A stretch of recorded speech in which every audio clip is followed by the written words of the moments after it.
La Paz de Cristo. This is brought to you by El Consentido Tino Tacos and More here at Katy. Oh, we're at Katy, Texas. Katy. This is Katy, Texas. Oh, wait, no, this is in Houston, Texas. Aquí estoy con mi amigo en la fe, el hermano Christian Escobar de Chile. Dinos, hermano, tu origen, de dónde eres, dónde naciste. Bueno, Dios les bendiga a todos. Dios te bendiga, Juanito. Aquí Hey. estamos en este podcast. Bueno, yo soy de Chile, como ya dijiste. Nací en la capital, en Santiago de Chile. Soy el mayor de 3 hermanos. Tengo a mi esposa y mi esposa Karina, que le mando un besito. Y a mis 2 hijas, Alfonsina y Celeste. Entonces, ¿qué más quieres saber de mi origen? Brother, ¿fuiste criado en la iglesia? Claro que sí. Nací en el Evangelio y en el pentecostalismo del nombre. Mi abuelo fue pastor, él ya falleció. Mi padre es pastor en Chile y yo soy pastor también. ¿Y fue una iglesia pentecostal o apostólica? Apostólica y pentecostal. Ok. La iglesia de nosotros en Chile es la primera iglesia del nombre que hay en Chile. Ya tiene más de 70 años. Y mi abuelo fue de los pioneros del nombre en Chile. Él conoció a Dios en la Trinidad, luego conoció el nombre. Y ya que conoce el nombre, nunca más se apartó de la doctrina. Y luego, por el año 70, es llamado al pastorado. Y de ahí ya somos resultado de su predicación junto a mi abuela. So, Chile es un lugar donde hay muchas mezclas de razas. ¿Él es de allá Sí, bueno, qué Chile, es su origen? en esos años, Juanito, la realidad es que no había mucha mezcla como hoy. Hoy hay mucho inmigrante en Chile, pero en ese tiempo no. Él es de allá, él nació allá con mi abuela, ellos son chilenos. eh, y los dos fallecieron, quienes nos llevaron al Evangelio. Pero sí, en ese tiempo Chile lo que era muy católico, si vamos a decir. La religión dominante hace 60 años atrás era la católica, pero ellos conocieron el cristianismo, la Trinidad, como te mencionaba, y luego conocieron el nombre. Y ahora, en realidad, ¿cómo está la cosa en Chile? Bueno, Chile hoy día tiene una gran cantidad de personas que son evangélicas, es lo que se llama allá, cristianos, y tiene una gran cantidad cerca, creo que hoy está en un porcentaje cercano al 4 o 5% de toda la población que se consideran evangélicos. Es bastante, es bastante para un porcentaje. Se mira poco, pero es bastante. Chile era básicamente católico durante muchísimos años por la conquista española. So, tú eras un PK. ¿Un pre-K dices tú? Un PK. ¿Sí sabes lo que es un PK? Manny sabe lo que es PK. ¿Qué es eso? Un hijo de pastor. Pastor Oh. kid, yeah. Ya. Yeah. Nací en el ministerio. Okay. Nací en el So, ministerio. ¿qué eran unas cosas? Bueno, ya en esta introducción, más o menos para conocerte, ¿qué eran unos desafíos o unas cosas que tú enfrentaste como hijo de pastor? Bueno, el desafío más grande es que todos los ojos siempre están sobre ti. Si alguien se esfuerza en la iglesia, tú tienes que esforzarte el doble. Si alguien tiene que ser ejemplo en la iglesia, tú tienes que ser el doble de ejemplo. Los hijos de pastores es algo que a lo mejor no se habla mucho, porque claro, no, de una iglesia solo una familia es la pastoral generalmente, ¿verdad? No se toma mucho estos temas, pero ser hijo de pastor es una bendición absolutamente. Tienes otra mirada del evangelio. Desde pequeño participas en lo que es los cultos, la oratoria, la liturgia cristiana, por decirlo de alguna manera, pero también de los desafíos que trae el que tu papá tenga que salir a ministrar a otros lugares, que tu papá, o en este caso mi papá y mi abuelo, o sea, toda mi familia tenía que dedicarse al ministerio y tú mientras tú vas creciendo. Por eso que vamos a ver que muchos hijos de pastores en el camino se desvían, porque hay que mantener un equilibrio. Es lo que ya en esta generación, pastor, yo soy tercera generación, ya en esta generación pastoral ya se ha considerado un poquito más el tema desde el punto de vista psicológico, teológico, académico, y nos han enseñado un poquito más, hemos aprendido a equilibrar lo que es la vida cristiana con la vida familiar, pero en aquellos años era muchas veces los pastores, y no estoy hablando de mi familia, hablo en general de lo que yo conozco, salían a ministrar una semana y muchas veces no llevaban a sus hijos y todo eso, el crecer en una familia cristiana ya es de por sí difícil a nivel de escuela, a nivel de trabajo, porque hey, ahí va el aleluyo o lo que sea. Crecer en una familia como hijo de pastores tiene sus dificultades aún mayores.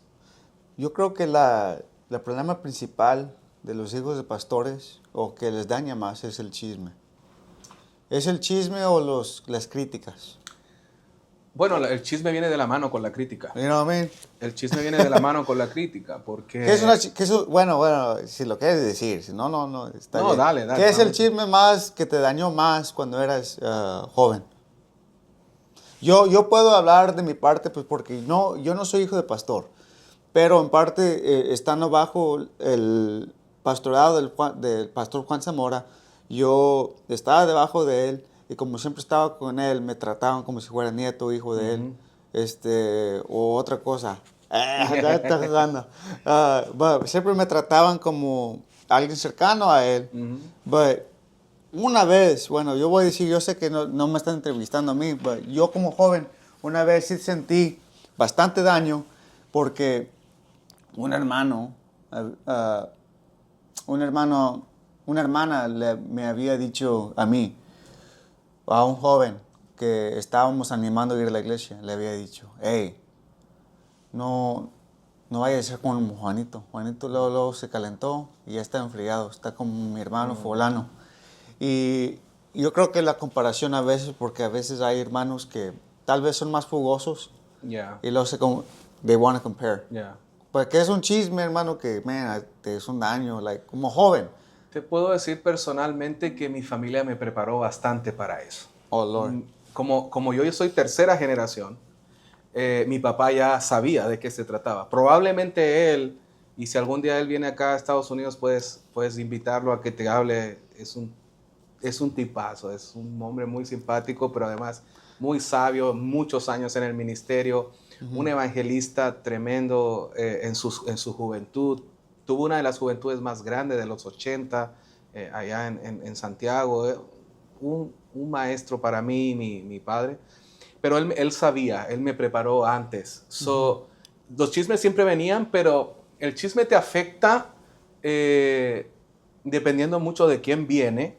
Yo siempre digo, si hay alguien que va una vez a las 500 a la iglesia o anda de iglesia en iglesia y esa persona va a chismear de ti, bueno, esa persona no solo va a chismear de ti, va a chismear de todo el mundo, incluso de su propia gente. Eso no te tiene que afectar. Los comentarios, yo sí, hay una recomendación que yo tengo que dar. Tu evangelio no se basa en las relaciones interpersonales. Tu evangelio se solidifica y se afirma en una relación directa con Dios. Okay. Es más importante lo que Dios tiene que decir de ti que lo que cualquier otro tenga que decir de ti. Porque al final de cuentas la comunidad es muy importante, pero al final de cuentas es lo que dice Cristo de ti y no porque nuestro testimonio pesa más. Mira, hay algo muy importante, hay un dicho que a mí me gusta mucho, porque el chisme es el diablo. El diablo conoce tu nombre, pero siempre te recuerda por lo que tú eres, hiciste o por tu pasado. Dios conoce tu pasado, conoce todo lo que tú eres, incluso conoce tu futuro, pero te llama por tu nombre. Nunca uno tiene que desviar la mirada por lo que digan o lo que no digan, no, sino que enfocarse en lo que Dios dice. Si yo me recuerdo mi juventud, no, de mí se dijo de todo, bro. Pero aquí estamos y muchos de los que hablaron, tú no los ves. O sus hijos. Eso pasa mucho a nivel pastoral, brother. Muchos hablan de los hijos de los pastores y descuidan sus propios hijos. Luego en el tiempo tú vas viendo y los hijos de los pastores seguimos en el camino, otros como yo incluso estamos en el pastorado y todo, y los hijos de aquellos que más hablaban o chismeaban, Hoy Ya. no tienen lugar ni siquiera en una iglesia y siempre hay que pedir a Dios que los restaure, pero cuidado con lo que dices. Ya. Y la queso. Ah. We're gonna edit out a cheese Yeah. right there. No, okay. So, hermano, bueno, ya llegamos a la etapa de 10, 15 años. So, fuiste a la escuela. ¿Qué Claro. estudiaste? Ok, allá. No, bueno, estos son algunos títulos teológicos y también el título de técnico, pero yo soy ingeniero mecánico industrial, esa es mi profesión. Okay. ¿Cómo llevaste tu testimonio en high school, en middle school? Oh, man. Porque es muy fácil, mira, yo he perdido mi testimonio muchas veces. ¿Por qué? Por un coraje, por un comportamiento. Ya, como te digo, gracias a Dios la preparación que tuve familiar man, me ayudó mucho. ¿Cómo te levantas después de un error también? O sea, Oh, claro. cometes un error en high school, cometes un error en el colegio, en la universidad. Vamos a suponer que te llevas con alguien muy fuerte del mundo. A mí me ha enseñado a no llevarme, no hacer chistes verdes con gente, Yeah. especialmente gente del mundo. Ya. Pero ¿cómo te levantas después de que cometes un error? Te levantas simplemente cumpliendo lo que significa la palabra santidad. En griego la palabra santidad es agio. Agio. Agio. Y en hebreo la palabra santidad es kadosh. Y eso significa que tú eres apartado, separado. La santidad, bueno, estamos en un podcast, se trata de opiniones, pero también de hechos. La santidad no solo se basa en tu manera de vestir, en tu manera de parecer, sino que básicamente la escritura es lo que tú eres. Cuán apartado estás de lo que no te conviene, de las amistades que no te convienen. Todos conocemos gente, tuvimos personas y cometemos errores, pero ¿cuál es la mejor manera, Juanito? Es alejarte gradualmente y hasta que ya no haya ningún contacto.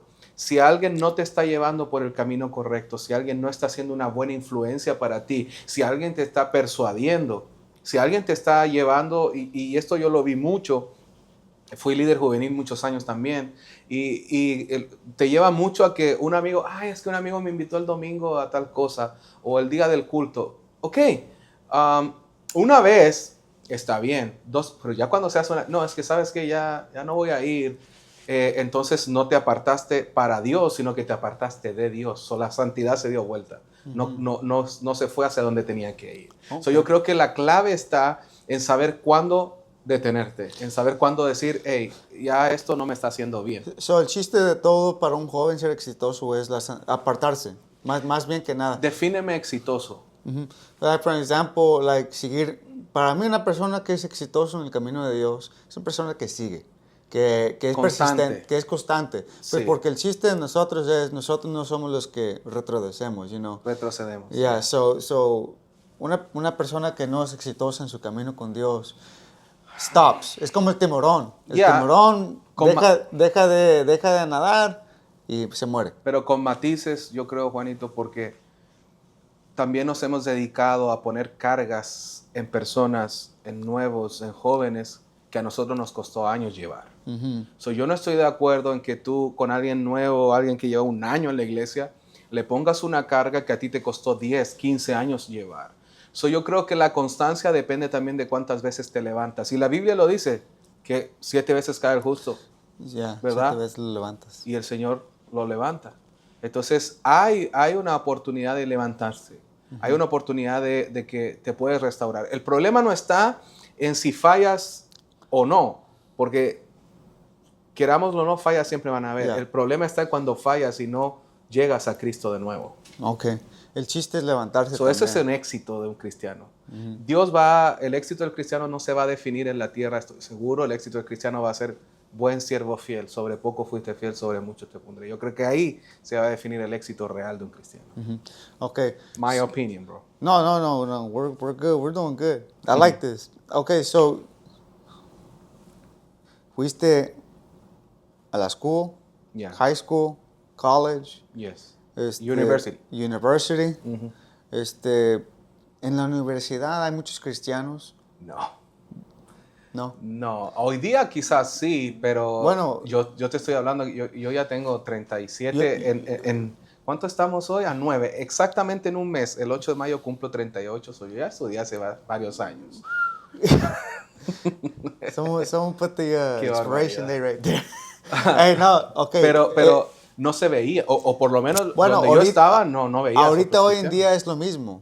Ahorita hoy en día uno, No, bueno, pero yo te hablo de mi país. ajá, bueno, ahorita pues porque cuando uno va al colegio, lo que se ve mucho es cuando los jóvenes van al colegio, entran a un lugar donde es mucha educación, Yeah. a lot of smart people, Yeah. muchos ateos. Muchos. En lugar de crecer tu fe, muchos defaman su fe, muchos les cae la duda, Yeah. pues porque llegan con gente más inteligente, llegan con el profesor que les va a dar el grade y es un ateo.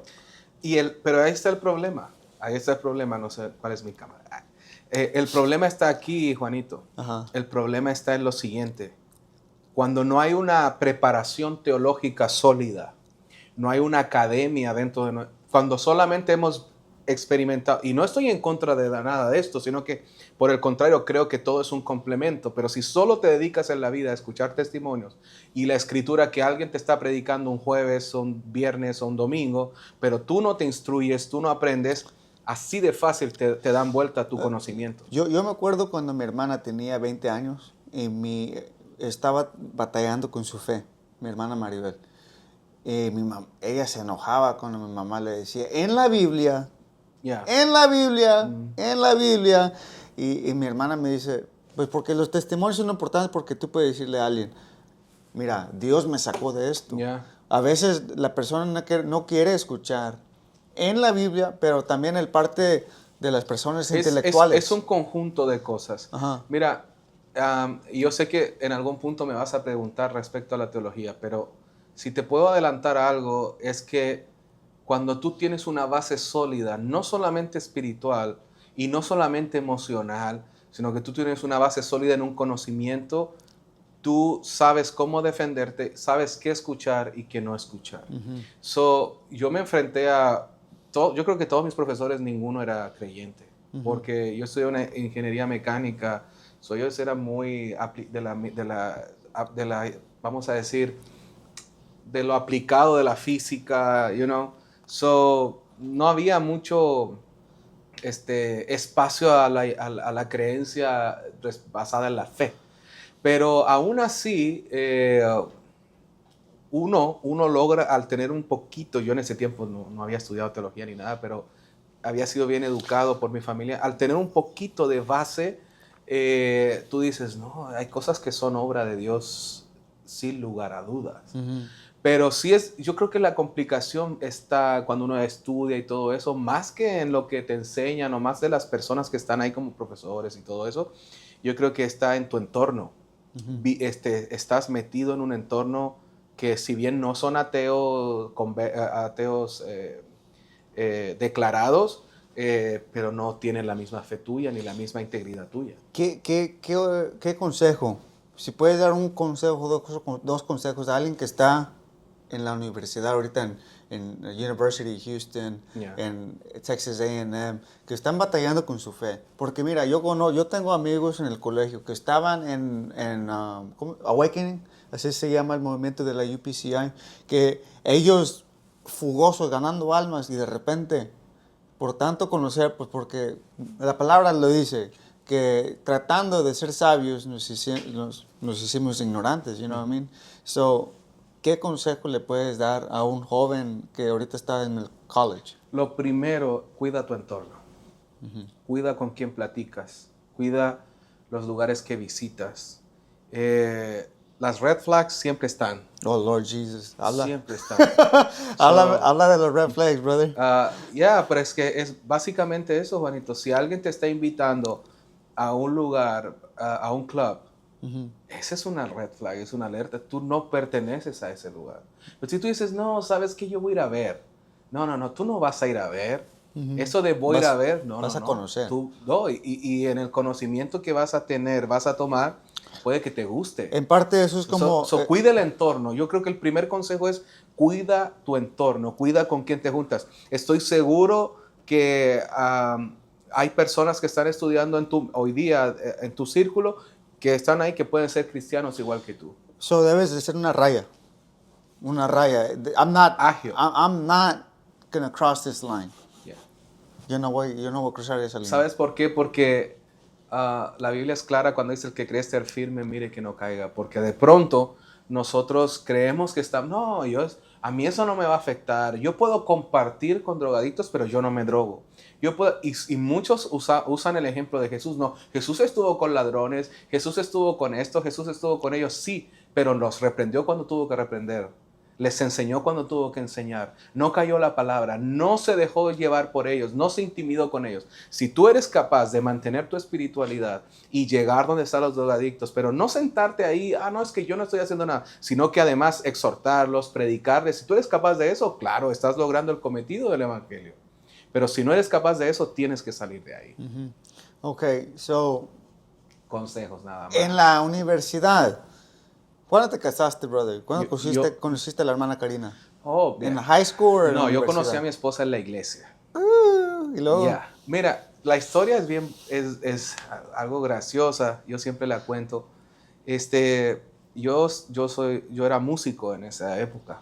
¿aconseja ser músico para tener pegue? Yeah, yes or no. It's a yes or no question. ¿Ayuda? Yo no puedo hablar, difamar al gremio. Pero a mí no me ayudó ser músico con mi esposa. Ajá. Pero sí me dio la perspectiva, ¿verdad? Porque, ok, tenemos una amiga en común, se llama Betsabe, ella está en Chile, le mando un saludo.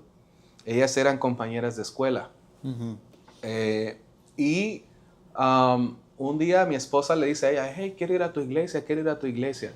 Y nuestra amiga le dice, ok, ¿sabes qué? Hoy voy, un día domingo. Vamos, ok, mi esposa le dijo, vamos. Imagínate la escena, yo estoy ya en la iglesia tocando, estamos en el servicio, y yo veo entrar a mi esposa. La iglesia de nosotros en Chile es una iglesia larga. Yo la veo entrar a lo lejos por la puerta, y yo les prometo que desde el momento que yo la vi que entró por la puerta, algo nació en mi corazón. ¿Usted cree en el amor a la primera vista? No sé si es primera vista, pero algo sentí. Yo le digo al bajista que estaba al lado mío, pues yo soy guitarrista, le digo al bajista, ella que acaba de entrar va a ser mi esposa. Y el bajista dice, no, ¿qué? No me creyó. Y yo le dije, no, bueno, termina el culto, ¿verdad? Ajá. Y yo, simpático, galante, me bajo del stage y voy a saludar a mi amiga. Ya. Me arreglé y todo. Y voy a saludar a mi amiga y le digo, hey, ¿quién es la muchacha que está contigo? No, es una compañera de escuela. Ella era filistea.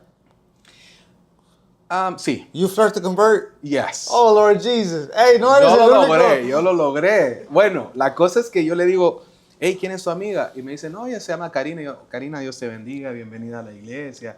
Yo le digo a mi amiga, las voy a dejar. Porque yo andaba en mi carro, las voy a dejar con la mamá y todo de mi amiga, la tía Mónica, que también le mando un abrazo. La hermana Mónica, pues yo le digo tía porque me conoce desde la panza de mi mamá.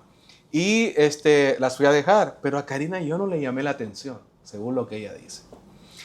Bueno, pasó el tiempo, ella empezó a ir a la iglesia, yo le empecé a platicar y todo, hasta que ya a ella yo le gusté.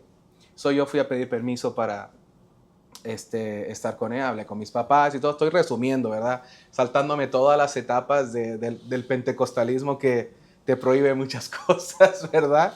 No fue tan fácil llegar, pero llegamos. Y hasta que decidimos, en Chile se llama pololear, que es como noviar. Courtship, yeah. Ya, entonces comenzamos a pololear y cumplimos 5 años de matrimonio, de pololeo. Casi 4 o 5, y yo le dije, ¿quieres casarte conmigo? Le pedí la mano y todo, y me dijo que sí, nos casamos.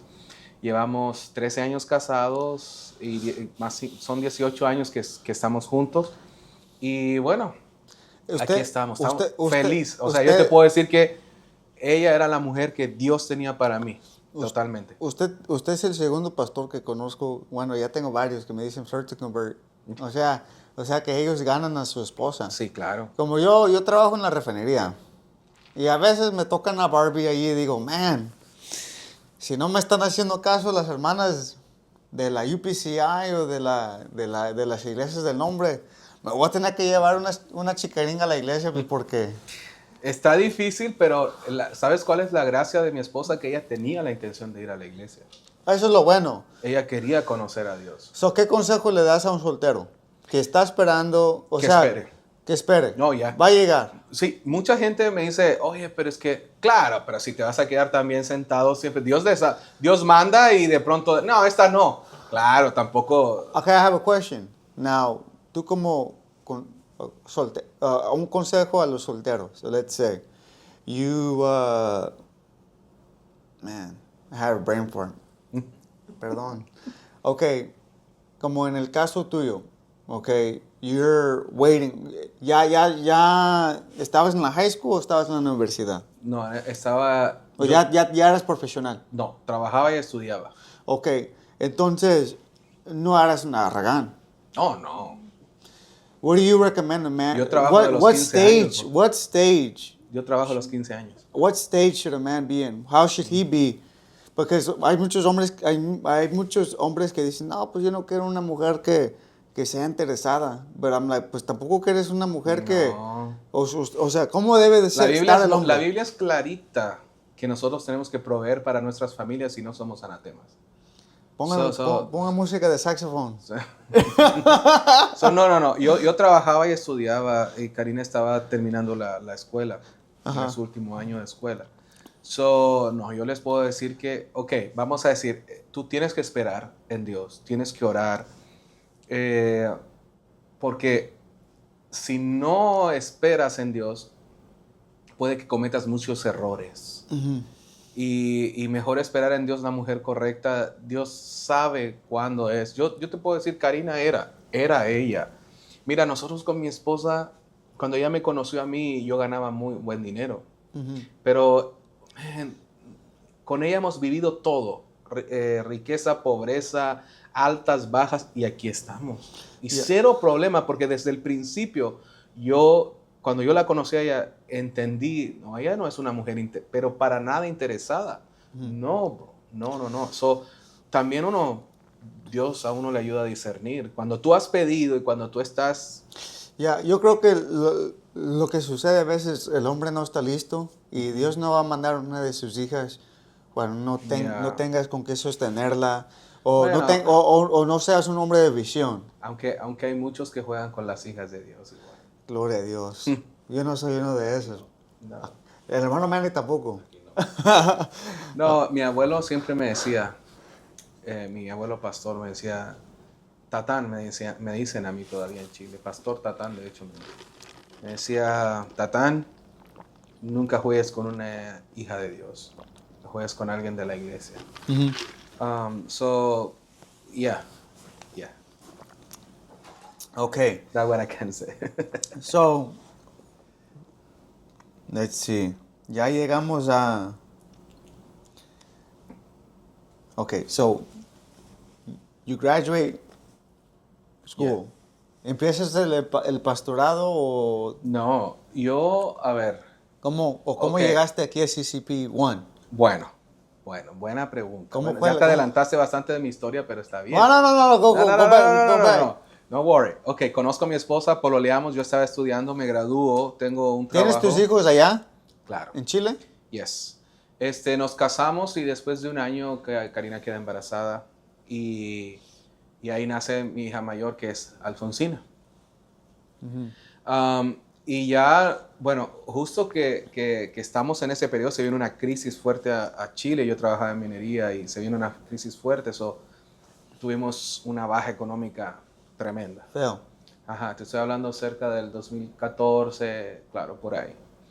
Y luego, bueno, nosotros seguimos, yo cambié de rubro, en vez de trabajar a puertos y minería, me fui a trabajar al papel, unas compañías de maquinaria de papel, pero yo me gradué de técnico primero. Uh-huh. Y luego, a los 30 años saco mi ingeniería. Entonces, yo trabajaba como jefe mecánico de todas las maquinarias de una compañía en Chile que se llama La Papelera. Uh-huh. Y ahí empiezo a subir de a poquito, bro. Es como aquí que trabajas en la refinería, que estás acostumbrado a un nivel y luego te vas a trabajar a un McDonald's. You know what I'm saying? Es como eso es y creo que no todos notan esto.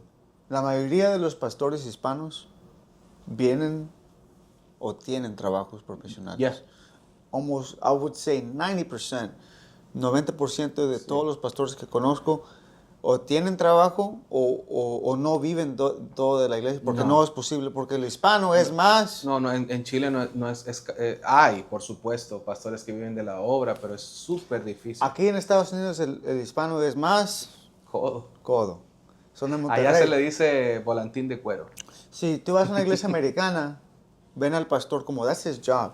Ya. Pero como los hispanos están No, acostumbrados... it is, pero... No, it is. No, pero- es un trabajo honorable pero- y se necesita, pero en Chile, en México, como hay pastores que su casa están hechos de palos, de lodo, tienen un burro que tiene que tienen un burro que nomás tiene 3 patas y Bueno, los hermanos tienen mira. que traerle huevos. They think that their pastor in the United States has to be like that. Y no, yo quiero que mi pastor esté bien.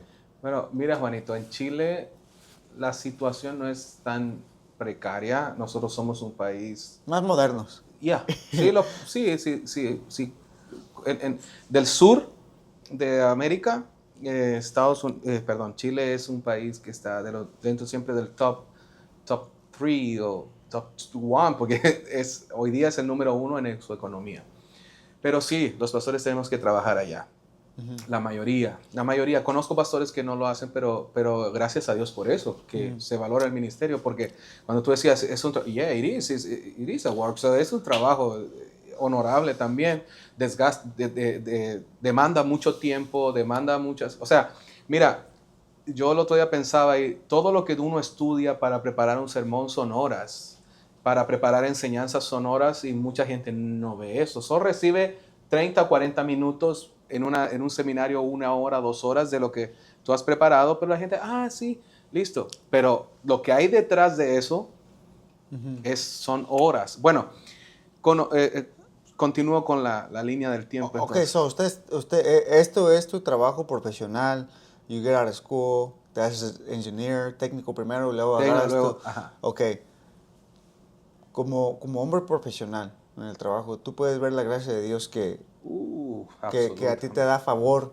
Bro. Porque mira, a lo que yo digo, yo cuando hablo con mis colegas, con los hermanos de la iglesia, que ahorita están en un momento baja, pues porque Dios a mí me ha levantado en el trabajo. Yo sé que contigo también, no estamos hablando de mi vida. Pero yo siempre les digo, Dios prefiere dar ese trabajo a uno de sus hijos que a un incrédulo. Bro, mira, cuando yo entro a trabajar a los sistemas de papelera de compañías que fabricaban, vamos a decir, Pampers, paper bag, like the McDonald's restaurant, you know what I'm saying? So, de ese tipo. Güey, Güey. ¿por qué se ríe? Dale. Cuando empecé a trabajar en esas compañías, costó. Yo venía de un nivel de profesionalismo, de seguridad, oye, de un nivel de limpieza, de procedimientos. Cristian, hay que ir a revisar una máquina a 4 horas de aquí a un lugar llamado Copiapó. Ahí está la troca, ahí está el hotel está listo, ahí está el viático, el dinero y todo. Tú, dale. Y si te gastas más, después nos traes los recibos y ahí estamos. Paso lugar donde, falta esta herramienta. Tienes que arreglártelo con lo que hay. Al principio fue difícil. No, sé que no estamos hablando directamente de mi vida ni de todo, pero fueron momentos complicados. Mi esposa siempre estuvo ahí. Nos tocó hacer otros trabajos, etc. Y luego voy viendo la mano de Dios. Cuando yo llego ahí, los mecánicos más antiguos confabularon para que me echaran. Yo tenía 27 años en aquel momento. 26, claro, por ahí. Ellos confabularon para que a mí me despidieran, porque pensaban que yo venía a quitarles el trabajo de ellos. Dios nunca me dejó solo. Siempre era el primero en los resultados. Las máquinas mías trabajaban todas. Las máquinas mías siempre las más...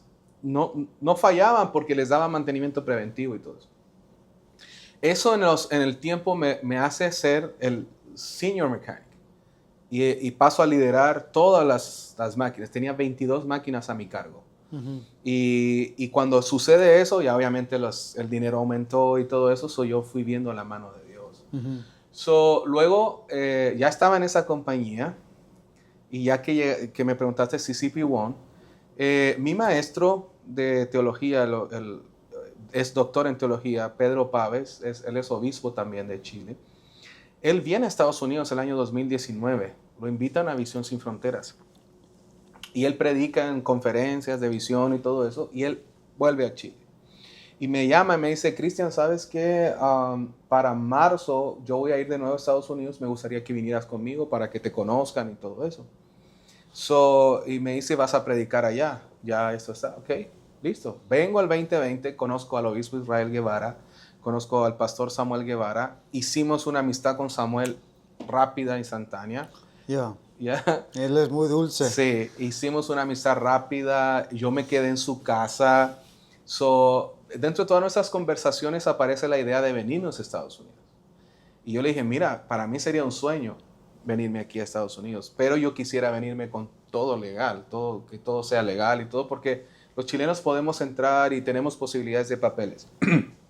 Bueno, y me voy un día antes, eso fue domingo, el día lunes cierran todo el país, cierran todo Chile por el COVID.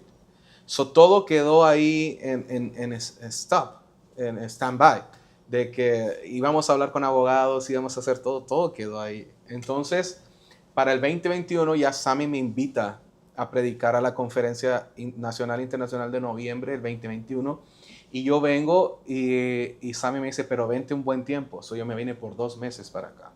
Estuve predicando en la iglesia de Sammy, estuve predicando en otras iglesias y todo eso. Y ya con Sammy me dice, no, vamos a hablar con abogados y vamos a averiguar todo. Ese año firmo el contrato yo con los abogados para poder venirme con mi familia a través de un sistema de visa y todo eso.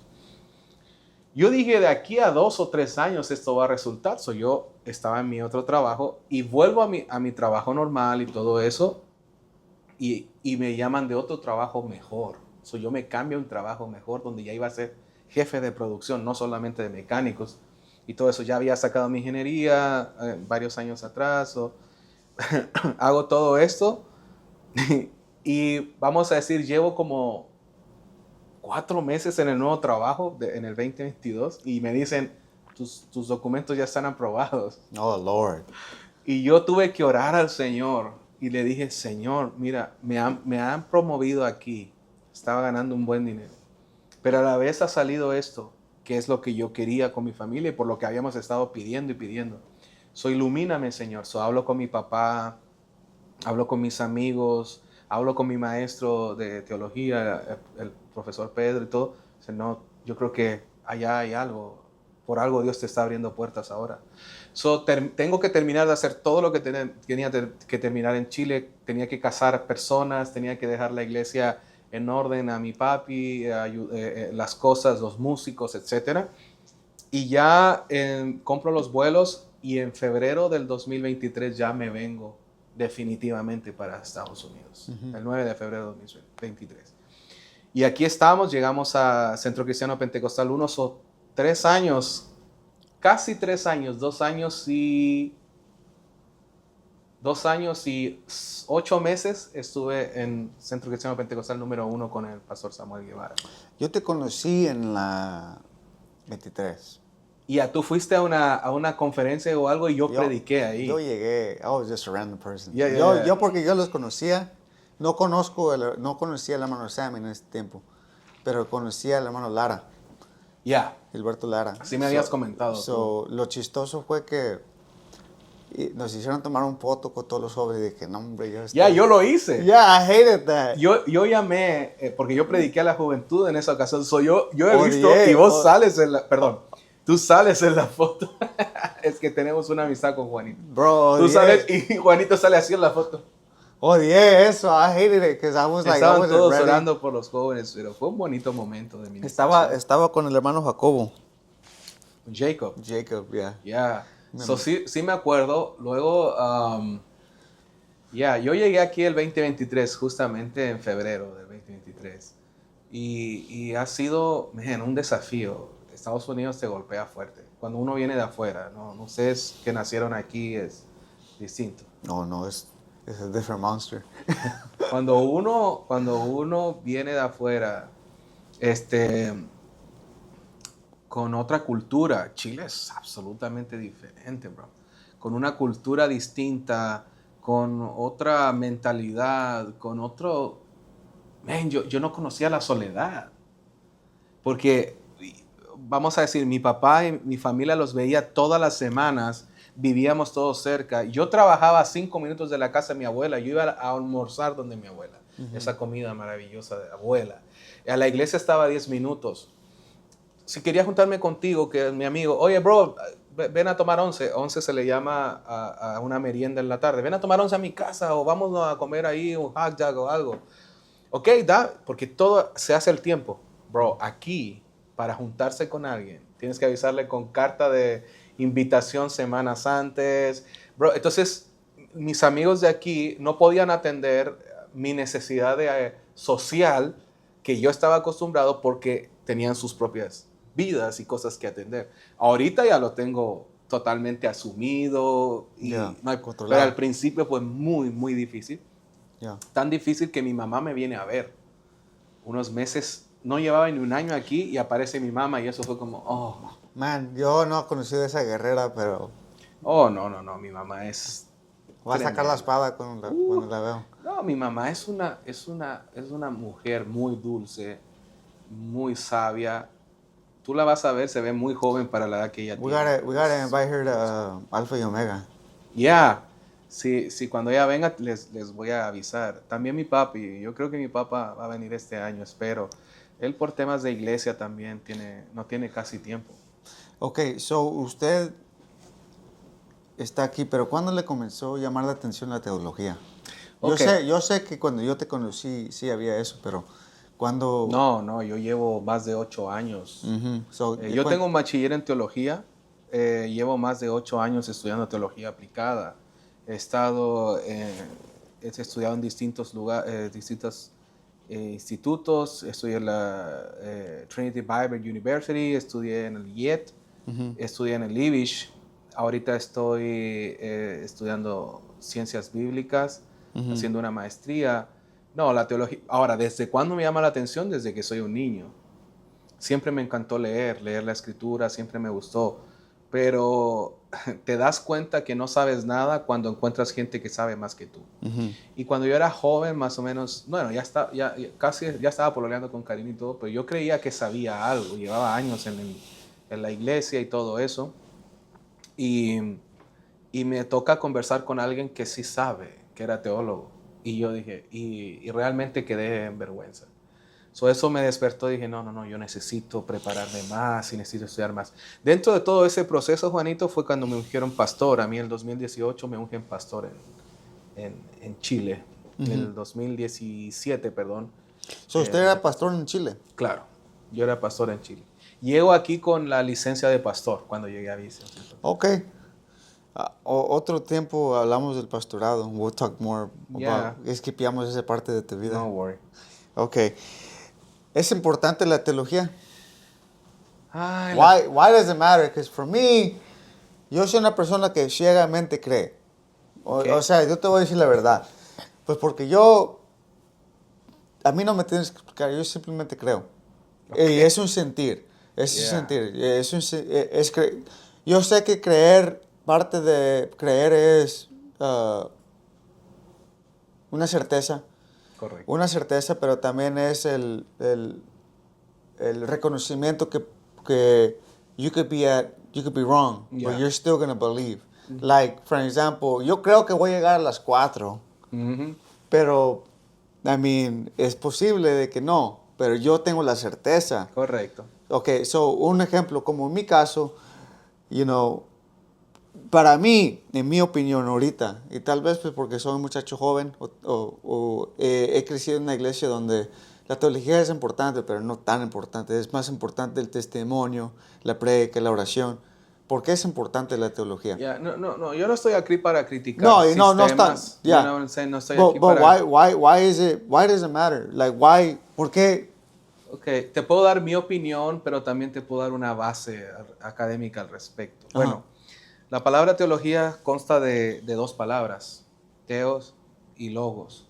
Y teos significa Dios y logos significa razón, conocimiento, estructura, etcétera. Estudio, palabra. So, básicamente la teología, en su etimología, en lo que significa la palabra, es el estudio de Dios, es estudio acerca de Dios. ¿Okay? So, ¿por qué es importante la teología? Bueno, te voy a dar un ejemplo gráfico primero y luego voy a entrar a la conversación, a la razón, básicamente. Pero cuando tú tienes una visión de las cosas, una visión limitada de las cosas, vamos a decir esto, y voy a tomar un ejemplo bien simple, sencillo. Si tú eres una persona que constantemente está viendo fútbol, que constantemente aprende los nombres de los jugadores, ves la liga europea, ves la liga la liga americana, de las ligas europeas ves la inglesa, la Premier League, ves el calcio italiano, ves la liga española, luego ves aquí la de Estados Unidos, ves la sudamericana, la de Brasil, de Argentina, de Colombia, de Chile, tú te haces una idea del fútbol, tú adquieres un conocimiento del fútbol. So, cuando tú ves un partido de fútbol, tú dices, oh, que este está jugando 4-4-3 o está jugando 4-3-1-2 empiezas a entender un poquito de táctica, empiezas a entender un poquito de la amplitud del fútbol tuyo. A ti no te va, oye, este jugador es bueno, mira, le falta esto. O sea, comienzas a analizar y tienes, no desde lo que te dicen, todos nos van a decir a nosotros que Messi es bueno, que Cristiano Ronaldo, no, tú te das cuenta y tú vas a hablar de otros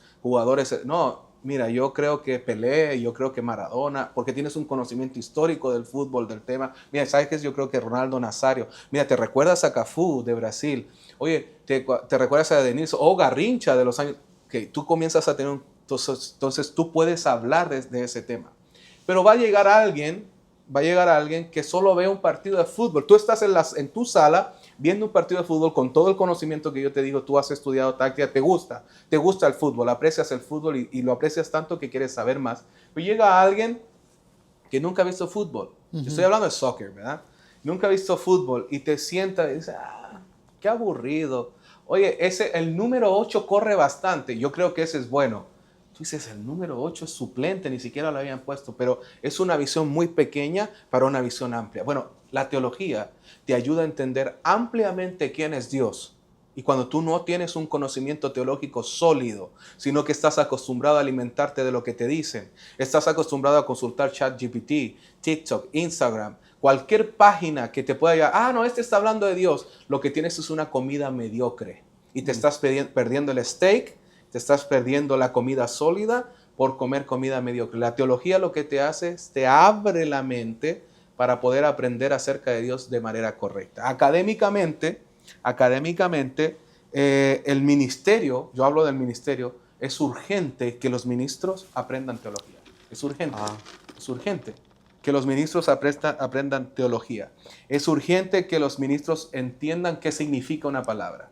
Okay, si nosotros entendemos que esto es la traducción que se hace Casiodoro Reina, Cipriano Valera, estoy hablando del español, o la King James en inglés, que tienen siglos y miles de años posterior a los escritos originales, que han tenido modificaciones lingüísticas, que por ejemplo el siglo XIII se inventan los capítulos, que la Biblia hasta antes del siglo XIII no tenía capítulo 1, capítulo 2, no, y hasta el siglo XVI aparecen los versículos. Si no comprendemos eso, que la Biblia en su origen está escrita en 3 idiomas principales, el hebreo, el arameo y el griego. El arameo muy poquitito, pero principalmente el hebreo y el griego. Y no analizo las palabras en su etimología, en su origen, solo tengo una perspectiva pequeña de lo que realmente es Dios. Yo creo que si tú me preguntas por qué la teología, y perdona que amplíe esto o que lo extienda, pero es que si no tienes un conocimiento teológico correcto, ¿cómo defiendes tu doctrina, tu postura bíblica? Te voy a dar un ejemplo simple. ¿Puedo darte un ejemplo ahora bíblico? Ok.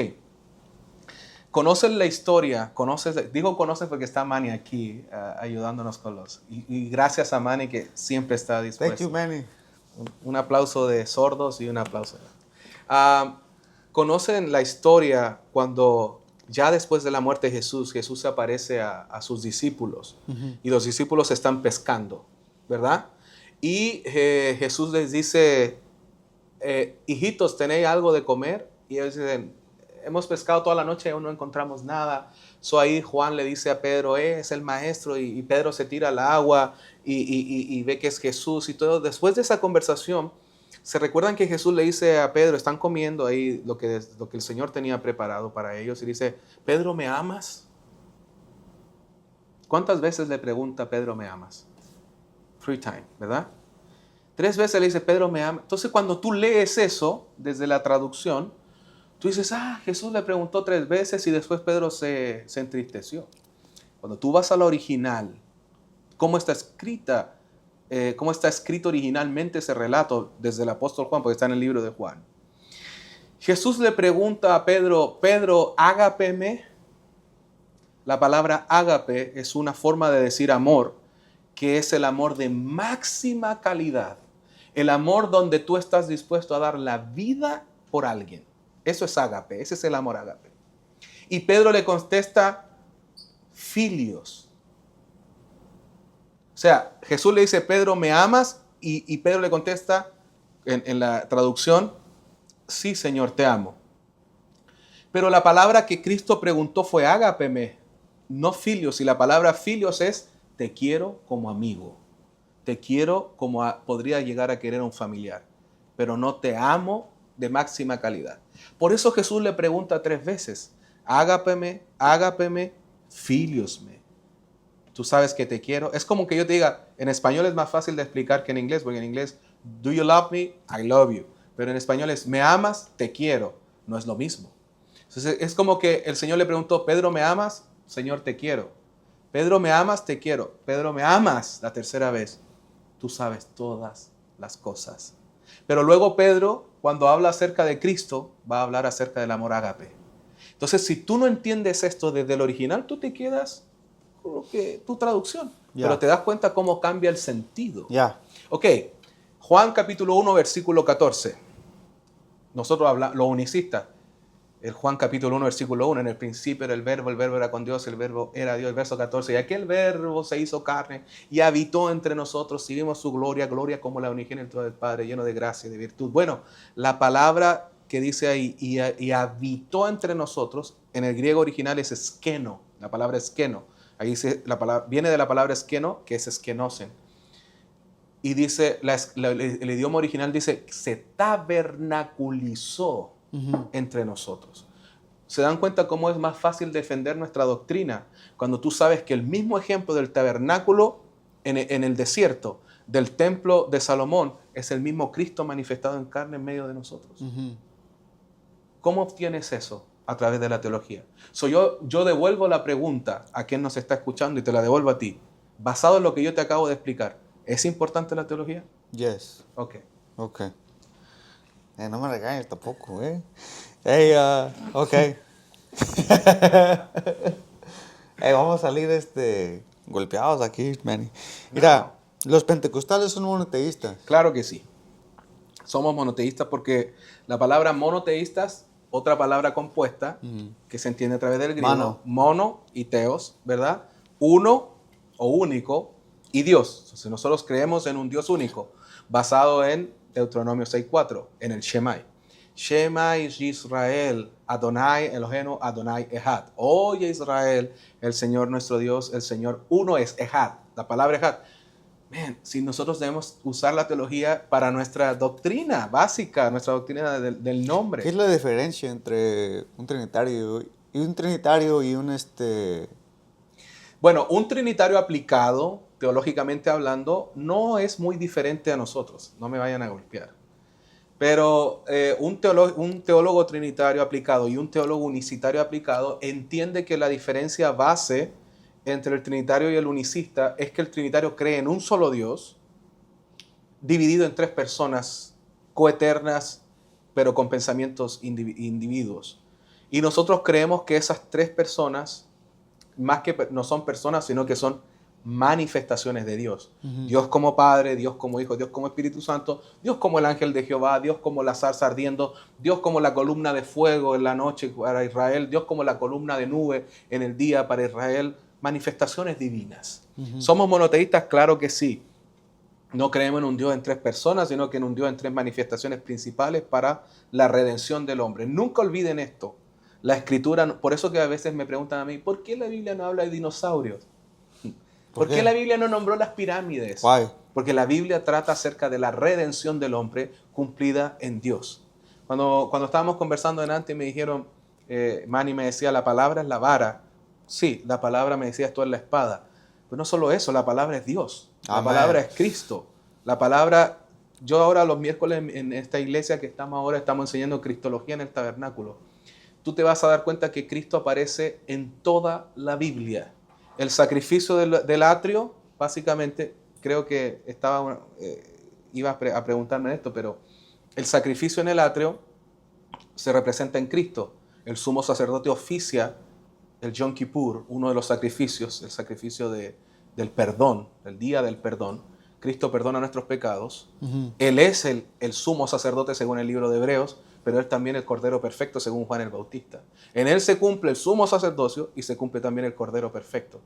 Que no solamente era un cordero una vez al año, o el olá, que era el cordero diario que se mataba, o el sacrificio diario a las 9 de la mañana y a las 3 de la tarde, sino que Cristo entra una sola vez muere, una sola vez intercede para siempre.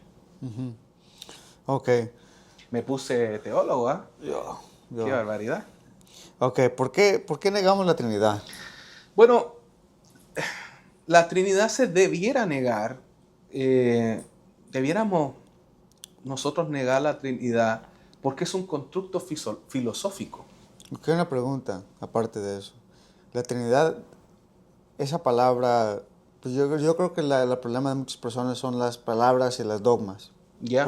Por ejemplo, hay palabras que no salen en la palabra de Dios. Correcto. Y ni siquiera en lo original, porque al menos con el griego, con el arameo puede decir, está esta palabra. Pero creo que el chiste de todo, porque si tú le preguntas a cualquier trinitario ahorita, ¿quién es Jesús? Muchos de ellos te van a contestar, La Dios. segunda, sí, claro. Bueno, muchos te van a contestar que Dios. O muchos, en parte, en su ignorancia o su sentido común te va a decir que Jesús es Dios. Yeah. Pero, por ejemplo, yo creo que las palabras a veces es lo que el diablo ha puesto, o más bien el hombre queriendo ser sabio ha puesto, que ha confundido a los hombres. Bueno, la palabra Trinidad es un constructo filosófico extra bíblico. Se desarrolla y lo utiliza Tertuliano. Esto nace el siglo II, siglo III, pero donde más, por ejemplo, Justo González va a decir, y lo documenta, que Justo González es un teólogo histórico bíblico que enseña acerca de la historia de la iglesia. Él va a decir que esto se consolidó en el siglo IV y V. Entonces usa la categoría neoplatinista griego a través de la hipóstasis, que era, cambian la palabra sustancia, que la palabra hipóstasis sí aparece en la Biblia, por persona. Entonces se considera a Dios dividido en tres personas, pero es extra bíblico. La Biblia nunca enseña ni la palabra Trinidad, pero tampoco enseña una división de tres personas divinas. Eso no lo enseña la Biblia, pero la Biblia sí enseña, por ejemplo, y sí está en la Escritura, la postura unicitaria, la palabra morfe, que es la palabra forma. Esa está en Filipenses capítulo 2, versículo 6. Forma de Dios, no persona de Dios, hablando de Cristo. La palabra morfe sí está en Filipenses. Y la palabra eikon, estas son palabras griegas, que es imagen o la representación de Dios, que está en Colosenses 1:15. Él es la morfe, la forma de Dios, y es la eikon, es la representación o la imagen de Dios, no otra persona. Así que eso es bíblico. Si estamos hablando de la forma de Dios, si vamos al Antiguo Testamento, vamos a hablar mucho de este tema de la divinidad, porque hay muchos temas. El Antiguo Testamento está llenísimo del tema. Hablando de formas de Dios, ¿qué hay formas que Dios ha aparecido en el Antiguo Testamento como el Hijo del Hombre a los characters del Antiguo Testamento? Es que nosotros tenemos que entender lo que es teofanía y tipología. ¿Qué es eso? Teofanía es forma o figura de Dios o una imagen de Dios o una forma de representar a Dios. Entonces una teofanía, por ejemplo, va a ser el ángel de Jehová. Esa es una teofanía. Es una figura de Dios, pero Dios adoptando esa imagen. Y otra cosa es tipología, como Melquisedec. Y este es un error teológico. ¿Ah? Y es un error teológico, pero no nos escandalicemos. Los que escuchen esto no sé, ay, lo que Sí, digo. porque esto no Sí, es, this is not a salvation matter. Ya. Y no es para que nos agarremos a piedrazo y es que usted dice esto, usted. No. Simplemente yo estoy dando una postura teológica que la academia hoy día acepta bastante, y yo estoy absolutamente de acuerdo, que Melquisedec no es Dios, no es Jesús en el pasado, sino que es tipo de Jesucristo. Melquisedec es un hombre de carne y hueso que aparece en la historia, aparece en medio del relato de Génesis o Bereshit en hebreo, si quieren decirlo. Pero es un hombre real, es un rey y sacerdote de Salem, que aparece a través de la historia. ¿Es tipo de Cristo? Claro que sí. Pero que no se tuviera la genealogía de él no es un problema, porque estamos hablando de una época histórica donde los de otros pueblos probablemente no se conocía a sus papás. Abraham no tenía cómo conocer a sus papás. A eso me refiero. Pero eso no va a significar, va a ser tipo de Cristo, según lo que dice el libro de Hebreos. Pero aquí se usa una figura literaria para decir que era sin padre y sin madre, Apator y Ametor. Entonces, esto no significa que él sea Dios por eso, que sea Jesús por eso, sino que significa simplemente que su genealogía no fue registrada. Pero ese es un tipo de Cristo. ¿Por qué es tipo de Cristo? Por su sacerdocio y por su reinado. Porque su sacerdocio no es levítico, es decir, no viene desde la raíz de Aarón, no es el de los primogénitos de Aarón, no está en la ley de Moisés, que Abraham, estamos hablando varios siglos antes de Moisés. Entonces, lo que debemos entender es la tipología. ¿Quién más es tipo de Cristo en el Antiguo Testamento? Por ejemplo, Isaac es tipo de Cristo, el hijo de Abraham. ¿Por qué? Porque Isaac iba a ser sacrificado. Isaac no fue sacrificado, pero Cristo sí. Cristo es tipo del cordero pascual, porque Cristo viene a dar su vida, etc. Entonces la teofanía, otra teofanía podría ser sin ningún problema la zarza ardiendo. Pero no representa una humanidad, sino que representa una forma de Dios. Y los ángeles, hermano, que le aparecieron a Abraham cuando iban a juzgar a Sodoma y Gomorra. Bueno, si son ángeles que trabajan para Dios, pero no es Jesucristo, no es Dios mismo. Sí, pues porque hay algunos que dicen que fue la Trinidad que se presentó.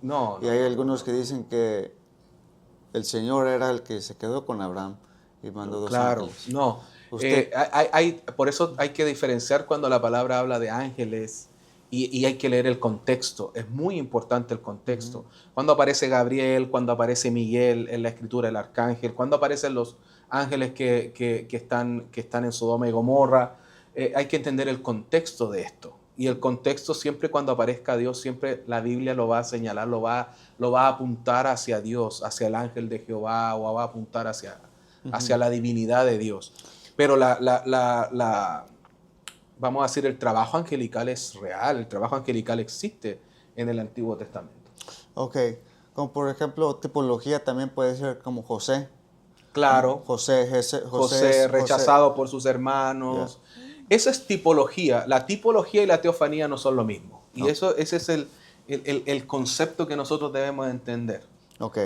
¿Dónde aparece Jesús en el Antiguo Testamento? Bueno, como te comentaba, aparece como la zarza ardiendo, aparece como la columna de fuego, aparece como la nube. Todo esto es parte de Jesucristo en el pasado. No solamente eso, sino que, por ejemplo, la Biblia nos va a hablar acerca de la profecía de Isaías 9:6, donde nos señala acerca de la venida del Hijo, como Dios fuerte, como Padre eterno, como príncipe de paz. Entonces, cada vez que tú veas a Dios en el Antiguo Testamento, básicamente estás viendo a Cristo. Cada vez que aparezca Dios en el Antiguo Testamento, estás viendo a Cristo. Porque el nombre Jesús significa Yahweh salvación. Entonces, estás viendo siempre a Cristo, no una segunda persona en el Antiguo Testamento, sino que a Dios preparando su tabernáculo de carne para manifestarse en el futuro. Ok. Y, hermano, ¿por qué? Ok, aquí es donde tienen problemas los trinitarios, o tal vez las personas que no tienen tanto. Los unicistas tienen problemas con Well, esto. I think everybody has a problem with this, because a mí si me hacen esta pregunta me hago bolas, de verdad, me hago bolas. ¿Por qué Jesús oraba al Padre? Como por ejemplo en el Calvario cuando decía... Bueno, Ajá, ¿cuál vas a nombrarme del Calvario? cuando... ¿Por qué me has abandonado? ¿Por qué me has abandonado? Bueno, Padre. Bueno, es que ahí hay un error. Ujú. ¿Te das cuenta cómo la teología nos ayuda, nos esclarece, nos abre los ojos? Que Jesús dice, Padre, ¿por qué me has abandonado? No está hablando al Padre, está citando un salmo. Y es muy común que cuando alguien estaba a punto de morir, lo último que dijera fuera un salmo. Y ese es un salmo que cita a Jesucristo. Así que eso tienes que sacarlo un poquito del contexto. Pero sí es verdad que Jesús oraba al Padre. Es más, él enseñó a orar: Padre nuestro que estás en el cielo, santificado sea tu nombre. Venga a nosotros tu reino, hágase tu voluntad en el cielo como en la tierra, etc. Esta es una pregunta complicada cuando no se tiene la identidad de Dios. La identidad de Dios como el ser omnisciente, omnipotente, omnipresente, como el Dios soberano y su manifestación en carne. Pero esta es la prueba máxima de la dualidad, de la naturaleza dual de Cristo. 100% hombre, 100% Dios. Como hombre, su humanidad tenía que rendirse a su propia divinidad. Entonces, si él oraba, ¿a quién iba a orar? Como hombre, no podía orar a nadie más que no fuera a la divinidad, a su divinidad como Padre. Entonces, como él oraba porque su voluntad humana se tenía que someter ante el poder eterno soberano de Dios, sí mismo. ¿Ok? Ahora, ojo con esto, porque esta es la comunicación de la carne con la parte espiritual de él. El sarx, que es carne, con el neuma, que es el espíritu. Entonces, si queremos llevarlo no quiero minimizar un tema tan profundo como este, es un tema bastante largo, pero si Jesús no hubiese orado, su humanidad sería una ilusión. Y ahí existe el docetismo. Si Jesús no hubiese orado, no habría necesidad de manifestación divina en carne. Aquí hay que tener mucho cuidado con los conceptos y poner mucha atención en lo que estoy diciendo. Si no, habrían dos voluntades divinas, así que lo cual rompe el monoteísmo. Sería dos voluntades diferentes, pero él tuvo que rendir su voluntad humana a su propia voluntad divina. Sí, pues porque el Señor, él mismo decía que él tenía frío. Correcto, él dormía, él sufrió dolor, porque su parte humana, su humanidad, esto se llama la kenosis. Técnicamente se llama kenosis, el vaciamiento del cual habla el libro de Filipenses capítulo 2, cuando el himno, que Dios lo exaltó, ¿verdad? Que él se humilló a sí mismo y fue exaltado por Dios. Lo que está hablando la kenosis es acerca del vaciamiento de Dios, de su divinidad, para que en su parte humana él se siguiera afirmando en su propia divinidad. Como teólogo o como hermano o creyente, es una pregunta fuera de la teología, más emocional. ¿Por qué crees que el Señor quiso venir en esa forma? No había otra forma. Bueno, es que no te puedo responder yo si no es desde el punto de vista académico. No había otra forma, porque cuando Adán y Eva fallan, el Señor le hace una promesa a Eva. Y le dice: la simiente de la serpiente te herirá en el calcañar, pero tu simiente le herirá en la cabeza.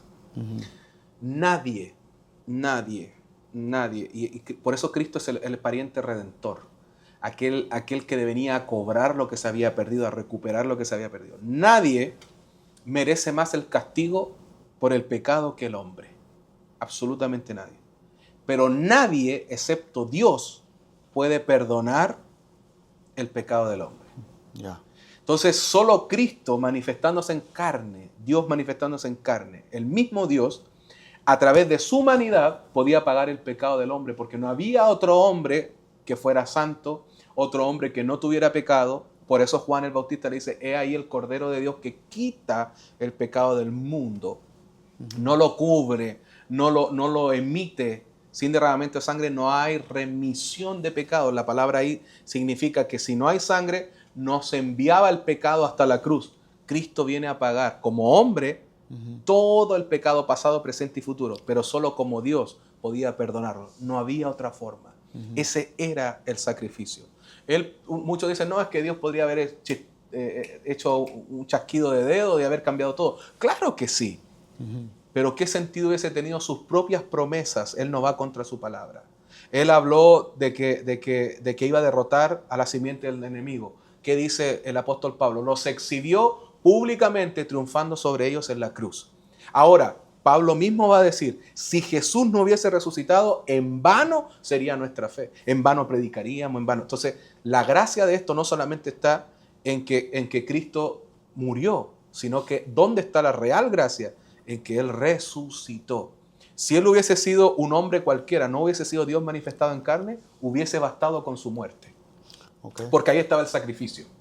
Pero cuando Él resucita, Él demuestra que es Dios que venció la muerte. Nadie más podía vencer la muerte que solo Dios podía hacerlo. Así que no había otra forma. Ok. Y una pregunta, brother. ¿Por qué el Señor Jesús nos mandó a orar directamente a Él y no al Padre? ¿Por qué tenemos que orar? ¿Por qué Él es el medio? Es que Él no es el medio, Él es el único camino. Por eso Él dice, yo soy el camino, la verdad y la vida, y nadie viene al Padre, no va. ¿Me entiendes lo que digo? Me salió argentino, pero you know what I'm saying? Nadie viene al Padre, no dice nadie va. Ya si Él dijera nadie va al Padre, estamos hablando de dos personas. Cuando yo te digo a ti, le digo a Manny, oye, ¿quieres ir a platicar con alguien que es agradable, que es simpático? Ve donde Juanito. Pues yo no te puedo decir, ven donde Juanito, porque yo no soy Juanito. ¿Me entiendes lo que quiero decir? Entonces, nadie viene al Padre si no es por mí. Cristo, y esto es maravilloso, esto es hermoso. En el pasado, la forma de llegar a Dios era por medio de un sacrificio. Son 5 tipos de sacrificio. El sacrificio de paz, el sacrificio de cereal, el sacrificio por el pecado, el sacrificio de culpa y el sacrificio del perdón. Son 5 tipos de sacrificio. La gente confunde los sacrificios, cree que el sumo sacerdote entra en una... me he encontrado con cada locura, como que el sumo sacerdote tenía un cordel amarrado al tobillo y si no sonaban las campanillas, el sacerdote era sacado muerto. Y yo les dije, cuando enseño esto, digo, el que me muestre el versículo bíblico que el cordel aparece en un sumo sacerdote y es jalado cuando muere por el pecado, yo lo invito al Texas Roadhouse, con todo pagado. Pero como nadie me ha mostrado el versículo, siempre gano yo. Pero, ¿qué quiero decir con esto? Esa era la mediación. Sacrificio para llegar a la santidad de Dios, porque el hombre era demasiado pecador y tenía que haber un sumo sacerdote que oficiara esto. Todos los días se hacía sacrificio, eso se llama el olá. Día a las 9 de la mañana y el día sábado. Y el día de reposo, día sábado, se duplicaba. O sea, 2 sacrificios a las 9, 2 sacrificios a las 3 de la tarde. Pero venía el día del Pesaj, que es la Pascua, que es, hace poco tuvimos la fecha, que es el 14 o 15 de Nisan, que eso es marzo-abril. Y en el Pesaj se hacía la Pascua por la paz. Entonces ahí comía la familia del oferente, de aquel que ofrecía, y comía el sumo sacerdote, comía la Pascua, comía el pedacito de cordero y lo otro se quemaba y se consumía. Pero ahí no iba la sangre al propiciatorio, ninguno de sus sacrificios, solamente una vez al año, la sangre del cordero que se mataba iba al propiciatorio, al arca, y ese era el día del Yom Kippur. Y ahí el sumo sacerdote, por eso ahí está la confusión de las campanitas, ¿no? La Biblia dice que el sumo sacerdote entraba con sus ropas sencillas, solo con el lino fino. Se sacaba su calzado, se sacaba el efod, se sacaba el manto del efod que tenía las campanillas, se sacaba todo para entrar al lugar santísimo una vez al año. Esa era la mediación. Cristo, el sacrificio perfecto, el Cordero de Dios, el Cordero Santo, viene a eliminar y a través de su sacrificio viene a mediar por nosotros. ¿A quién vamos a orar si no es a Jesús? Por eso Él dice, el que me ha visto a mí, ha visto al Padre. ¿Cómo voy a orar directamente, vamos a decir, al Padre? No, si el Padre tiene nombre y su nombre es Jesús. Por eso ya es señalado por Isaías capítulo 9:6. Llamará su nombre admirable, consejero, Dios fuerte, Padre eterno, príncipe de paz. Entonces, ¿a quién vamos a orar si Jesús es el nombre que identifica a Dios? Entonces, por eso Jesús dice, el Padre que mora en mí, Él hace la obra. ¿Cómo es esto? Claro, porque Él era el Padre, en su divinidad seguía siendo el Padre. Así que por eso debemos llegar a través de Él a lo que es la oración efectiva. Por eso no hay otro nombre bajo el cielo. En ese nombre echarán fuera el nombre de Cristo. ¿Por qué crees? Esa es la razón que por qué en otras iglesias que no creen igual que nosotros, cuando invocan el nombre de Jesús, hay un efecto. ¿Crees que por eso, por la fe y la certeza? Y Bueno, si no hay fe, de nada sirve el nombre, de nada sirve nada. Ok. La fe es la acción, porque ¿cuántas personas se llaman Jesús hoy día? Pues yo no voy a hablar en nombre de Jesús González. Mi primo Jesús Ordóñez. No, ajá. Sino que yo estoy aplicando el nombre que es por sobre todo nombre. Ya, el chiste también es la fe y también el... Bueno, es que sin fe es imposible agradar a Dios. Así que si no hay fe, no hay nada, pues. La fe es la base de todo, es la chispa de la creencia de cualquiera. Depende a dónde enfoques tu fe. ¿Y qué es el origen de la iglesia? Mira, este es un tema... ¿Qué iglesia? ¿Quieres saber el origen de nosotros o de la iglesia propiamente tal como eclesía? La iglesia primitiva y la iglesia de nombre. Bueno, la iglesia comienza en Pentecostés, básicamente, Hechos capítulo 2. Y su origen es 100% judío monoteísta, o sea, comienza a través de los judíos. Por eso Jesús anteriormente le dice a la mujer samaritana, la salvación viene de los judíos. Claro, los primeros son los judíos y también, según el libro de los Hechos, el Señor va a decir, y me seréis testigos en Jerusalén, en Judea, en Samaria y hasta lo último de la tierra. Entonces, comienza en Jerusalén y ahí comienza la historia eclesiástica. Eusebio de Cesarea va a explicar que la expansión de esta comunidad no conocía credos trinitarios ni dualistas, sino que vivía bajo el monoteísmo, porque venían con el Shema, venían con la tradición de que Dios siempre ha sido uno. Y el principio de la pentecostalidad es justamente eso, señalar el mensaje apostólico. Eso se llama el querigma. El querigma. Y el querigma, para los que no saben lo que es vida, obra, muerte y resurrección de Jesucristo. Ellos basan su enseñanza en la vida, obra, muerte y resurrección de Jesucristo. Por eso Pedro comienza y dice, aquel Jesús que ustedes crucificaron, que vosotros crucificaste, que ustedes han venido a ser la principal piedra del ángulo. Y ese es el mensaje apostólico principal. Ahí nace la iglesia principalmente del siglo I. Luego la iglesia comienza a tener una expansión superlativa. Según la estadística, por cada 100.000 cristianos se convertía a un judío. O sea, imagínate la cantidad de cristianos que comenzaron a llegar. Con el primer mensaje apostólico, de Hechos capítulo 2, se bautizan 3.000, luego 5.000, luego viene Samaria. Comienza un crecimiento tremendo y durante los primeros años, hasta previo al año 70, cuando la destrucción de Jerusalén, la destrucción del templo, la iglesia ya había alcanzado números gigantescos. Estaban en Asia, estaban en las ciudades greco-romanas. Así que el cristianismo y la iglesia básicamente comienzan en el siglo I en Hechos 2 y comienza una expansión superlativa. Ahora, unirle con la iglesia del nombre es que la iglesia del nombre es la iglesia que comienza. Nunca se habló de personas, siempre se habló de Cristo, siempre fue el querigma, siempre se habló de Jesús. Jesús era el tema principal. Entonces, mientras unos querían volver al judaísmo, para eso está el libro de Hebreos, que nos va a señalar que algunos querían volver atrás, volver a la rutina del templo, volver a las fiestas. El escritor de Hebreos les va a decir, oye, Jesús es superior a los sumos sacerdotes. Jesús es superior a Moisés. Jesús es superior a los profetas. Jesús es superior a la ley. Entonces, el mensaje principal es acerca de Cristo. Ahora, durante el siglo I tenemos a los apóstoles, ¿verdad? Y los protodiscípulos. Proto es los primeros discípulos. Y entre el siglo I y II, por ejemplo, vamos a ver a los apóstoles, entre ellos los más... no sé si voy muy rápido, Manny, pero estamos bien. Los vamos a ver los más nombrados, ¿verdad? Está Pedro, Juan, y Pablo, obviamente, que son los que más desarrollan el ministerio en el Nuevo Testamento.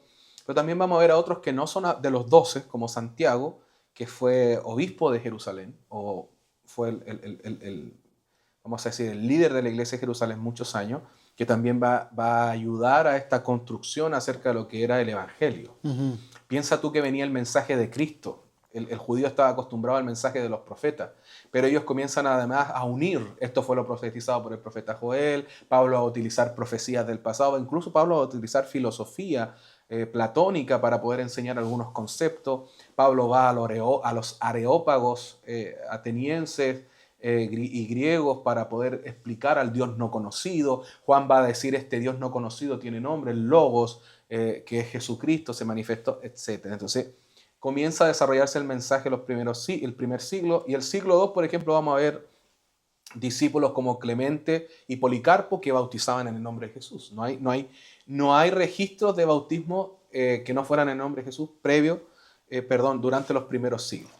Durante el siglo II y III comienza la defensa acerca de lo que era el nombre, de lo que era Cristo, porque se comienzan a ver otras interpretaciones acerca de los escritos apostólicos. Entonces ahí, por ejemplo, tenemos a los monarquianos modalistas como Praxeas, Noeto y Sabelio, de los cuales ellos defienden la unicidad, o van a defender que Dios es uno.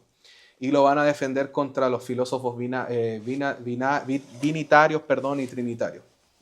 Luego el siglo IV viene el concilio de Nicea, el 325 después de Cristo, después de que el año 315 Constantino haya soñado con una cruz y haya soñado que la religión oficial de Roma tenía que ser el cristianismo. Y el 325 comienzan los concilios y ahí se va a imponer el trinitarismo por decreto imperial. Entonces la iglesia, el nombre pasa a ser un poquito clandestina. No hay registro histórico y ese es el asunto que a nosotros nos afecta un poquito. Hay un dicho que dice, la historia la cuentan los ganadores. Y aquí el respaldo era imperial, el respaldo era de Roma, así que quienes creían en un solo Dios pasan un poquito a la clandestinidad. Entonces, por ejemplo, Noeto de Esmirna, Praxeas y Sabelio, que en los siglos II y III fueron defensores de esto, ya después del siglo IV ya se nos empieza a liquidar un poquito. Entonces, hay un remanente, por ejemplo, durante la Edad Media, o sea, entre el siglo V y XV, aparecen, por ejemplo, hombres como Miguel Servet. Miguel Servet. Paralelos a Juan Calvino. Pero Juan Calvino mandó a matarlo. Entonces, durante muchos años estuvimos estuvimos bajo la clandestinidad. Yeah. Porque si tú hablabas, y no solamente hablar de unicidad, cualquier cosa que quisieras hablar, que no estaba en sus reglas y parámetros, estamos hablando del siglo IV al siglo XV, XVI, era asesinado. Por eso que indirectamente la reforma nos hizo un gran favor.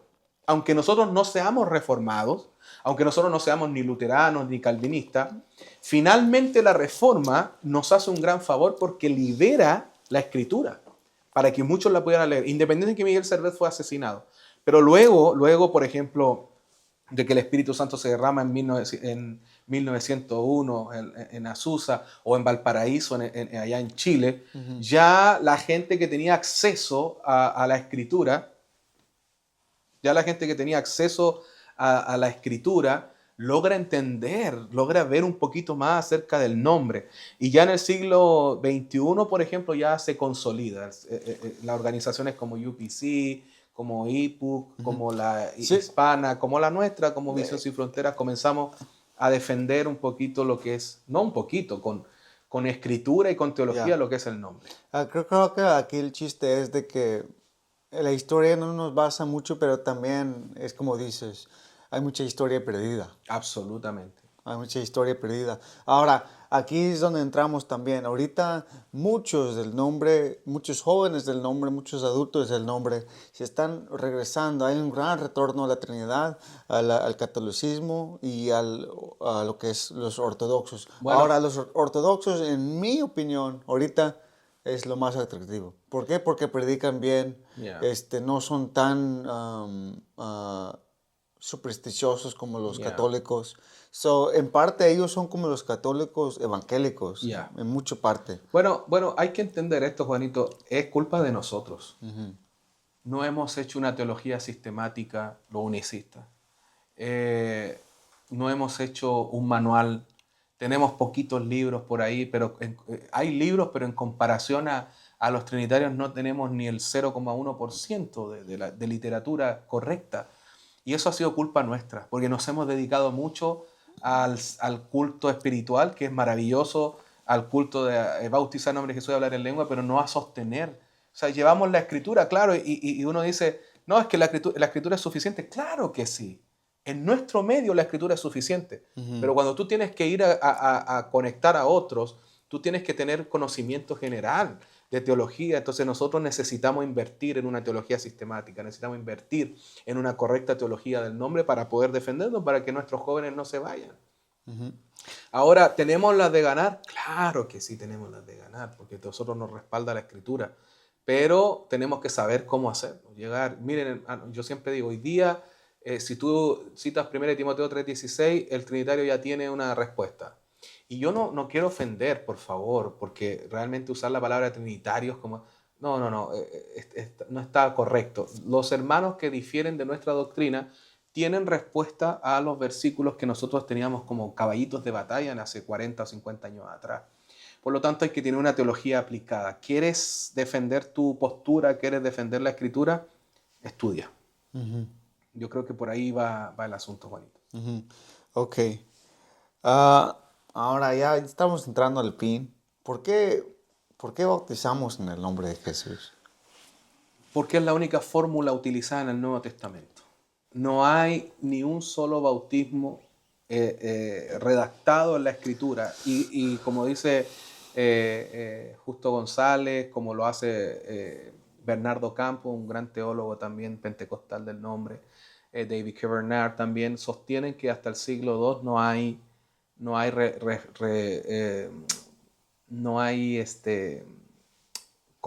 se comprueba, nadie ha comprobado que hay bautismos en los títulos. Ahora, lo que hay que entender aquí, por ejemplo, es que los apóstoles llenos del Espíritu Santo bautizaron en el nombre de Jesús. ¿Por qué bautizamos en el nombre de Jesús entonces? ¿Por qué? ¿Cuál es la gracia del nombre de Jesús? Es que la palabra en Mateo 28:19, cuando dice, id y haced discípulos a las naciones bautizándolos en el nombre del Padre, del Hijo y del Espíritu Santo, lo que está haciendo ahí no está, y aquí hay que poner la atención en esto, no está hablando de un nombre en plural. Y esto yo sé que nosotros ya lo sabemos, lo manejamos, pero desde el griego la palabra nombre singular es onoma. Y ahí la palabra está en singular en el griego. Ahora, los que dicen, porque he escuchado mucho pentecostal de nombre, repiten lo que escuchan y lo empiezan a repetir en la red y en los púlpitos. Dicen, no, es que eso fue agregado después, ese texto no está en el original. No, falso. En los manuscritos más antiguos, sinaítico, vaticano, en los papiros más antiguos de Mateo, está escrito en el nombre del Padre, el Hijo y el Espíritu Santo. Eso está. Eso no fue agregado ni no. Eso está en los papiros más antiguos originales. El tema es cómo leemos esto. Y dice onoma. Y onoma es singular. Entonces, y hay que entender que para el griego y para el hebreo, nombre no es solamente Juan, Cristian, Manny. No, nombre es la identidad. Es la esencia de una persona. No solamente, por eso que los nombres judíos todos tienen un significado, ¿verdad? La ciudad de Belén, Bethlehem, que es casa de pan, todo tiene un significado. Entonces, cuando habla del onoma, Padre, Hijo, Espíritu Santo, ahí ya nosotros tenemos una batalla ganada, porque el nombre, el onoma, que representa al Padre, Hijo y Espíritu Santo, es el nombre de Jesús. Si nosotros bautizáramos mencionando los títulos, es como intentar cobrar un cheque que dice gerente, pero no dice el nombre. ¿Sí entiendes lo que digo? ¿Y por qué importa el bautismo? ¿El bautismo es para la salvación? Claro que sí, pero el ordo salutis, el bautismo por sí solo no salva. Y esto quiero que se entienda perfectamente. Si tú te bautizas, pero tú no perseveras, tú no estás en el Espíritu, tú vives una vida de pecado, ¿qué sentido tiene el bautismo? O sea, no tiene peso el bautismo. Por sí solo no, porque si no seríamos bautistas nada más. Se bautízate y haz lo que quieras y después total tienes la salvación asegurada. No, el ordo salutis, el orden de la salvación, no solamente se basa en el bautismo, que es un peldaño, sino que se basa en una vida dedicada a Cristo. Entonces, ¿por qué importa el bautismo? Porque la Biblia dice que no hay otro nombre bajo el cielo dado a los hombres en que podamos ser salvos, según Hechos capítulo 4:12. Cuando tú te bautizas sin el nombre de Jesús, es un rito, sin la autoridad necesaria. Cuando tú te bautizas en el nombre de Jesús, estás invocando el onoma, el nombre, pero no es la única escala para ser salvo. No te sirve nada bautizarte si no vives una vida prudente, una vida en santidad con Dios. Así que, ¿es importante el bautismo en el nombre de Jesús? Claro que sí, pero es parte del orden de la salvación, es parte del ordo salutis. Es una pieza en el rompecabezas de la salvación completa. Ok, ahora una pregunta, lo más controversial. ¿Son salvos los trinitarios? Es una pregunta que varios pastores te van a dar diferentes temas. No, yo no creo que alguien como yo, Aleluya. tan Come pequeño, on.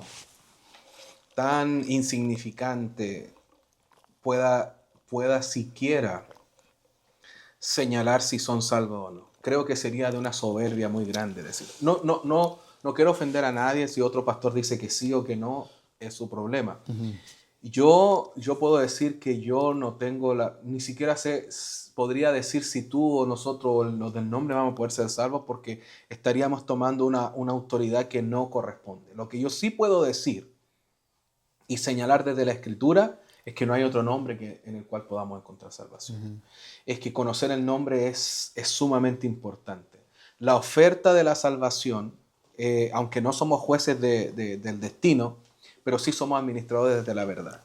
Y la salvación es por gracia, pero la gracia se recibe por medio de la obediencia a la fe. Entonces, más que si alguien es trinitario o no, es alguien si es obediente. Si una persona trinitaria tiene un corazón sincero, tiene un corazón bueno, pero no ha recibido la luz del nombre, Dios tratará con esa persona según su luz. Okay. ¿Me explico? Sí.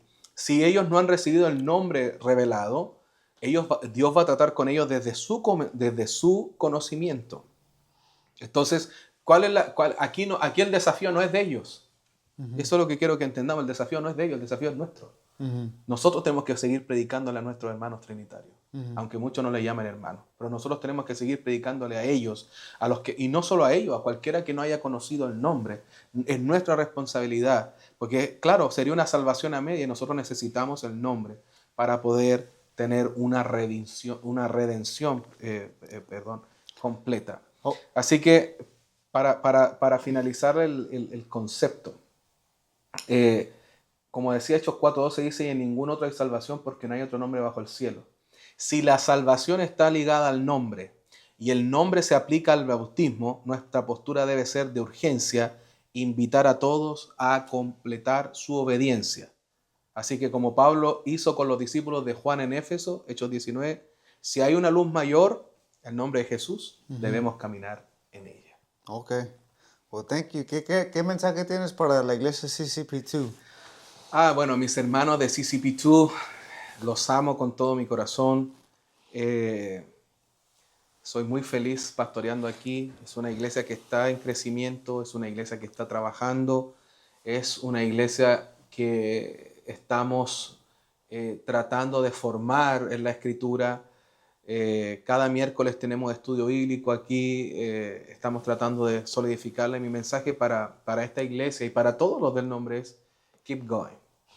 Hay que seguir adelante, seguir luchando, seguir en la meta de la fe, que es la salvación. En esta temporada estamos tratando con los pastores de BSF. Siguiente episodio tenemos a Joe Perla, a Sammy Guevara, un amigo bueno de nosotros, y estaremos en continuación. Y ya después viene el Snapping Turtle, Brother Juan Zamora, otra vez, del episodio 1.